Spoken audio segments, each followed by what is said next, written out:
વાવ થરાદમાં ટડાવ ગામમાં ગુજરાત ફર્સ્ટના અહેવાલની અસર જોવા મળી છે। અહેવાલ બાદ તંત્ર દ્વારા પાણી નિકાલની કામગીરી હાથ ધરાઈ। પમ્પિંગ મોટર દ્વારા પાણીનો નિકાલ કરાયો।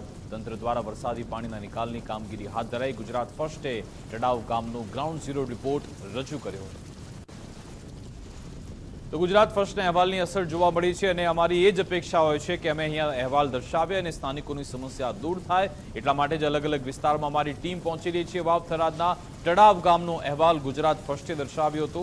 અમારા વિશેષ કાર્યક્રમ મુદ્દાની વાતમાં પણ આનો ઉલ્લેખ કર્યો હતો અને હવે તેની અસર જોવા મળી રહી છે। આ ગામમાંથી હવે પાણી નિકાલની વ્યવસ્થા થઈ છે। અહેવાલ બાદ સ્થાનિક તંત્ર દ્વારા પાણી નિકાલની કામગીરી શરૂ કરાઈ।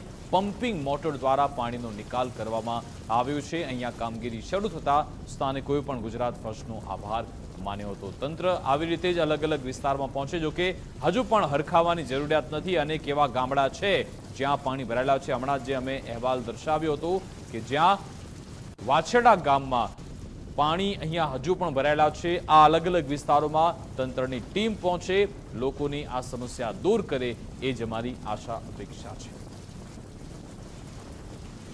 વાવ થરાદમાં ટડાવ ગામના દ્રશ્યો છે જ્યાં ગુજરાત ફર્સ્ટની ટીમ પહોંચી હતી। જ્યાં તંત્ર ન પહોંચી શક્યું ત્યાં કમરસમા પાણીમાં અમારા સંવાદદાતા પહોંચ્યા અને ત્યાંથી અહેવાલ દર્શાવ્યો અને એ પરિસ્થિતિએ ચિતાર તંત્ર સુધી, સરકાર સુધી પહોંચાડવાનો પ્રયત્ન કર્યો અને અમારી એ મહેનત પણ અહીંયા લેખે લાગી છે।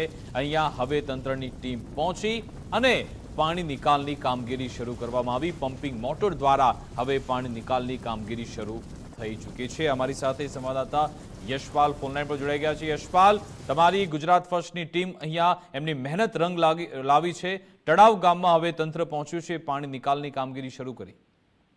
જી વિકાસ, ચોક્કસથી કહી શકાય કે ટડાવ ગામની અંદર જે 2 દિવસ અગાઉ વરસેલા વરસાદે જે સમગ્ર વિસ્તારની અંદર વિનાશ વેર્યો છે તેના કારણે અનેક ગામોની અંદર પૂર જેવી પરિસ્થિતિ થઈ છે અને અનેક ગામોની અંદર પાણી ભરાયા છે। ત્યારે ગુજરાત ફર્સ્ટની ટીમ ટડાવ ગામે પહોંચી હતી અને ત્યાં જે કહી શકાય પાણીનો અહેવાલ છે એ બતાવ્યો હતો અને તાત્કાલિક તંત્રએ બીજા જ દિવસે પાણી કાઢવાનો કામગીરી હાથ ધરી છે। એટલે કહી શકાય છે ગુજરાત ફર્સ્ટ દ્વારા જે અહેવાલ બતાવવામાં હતો ને તેના પડઘા છે સમગ્ર વિસ્તારની અંદર પડતા અને તંત્ર જ્યારે દોડતો થયો છે ને તંત્રએ તાત્કાલિક પાણીનો નિકાલ કરવા માટે વ્યવસ્થા શરૂ કરી છે। જી આભાર યશપાલ, તમામ જાણકારી આપવા બદલ।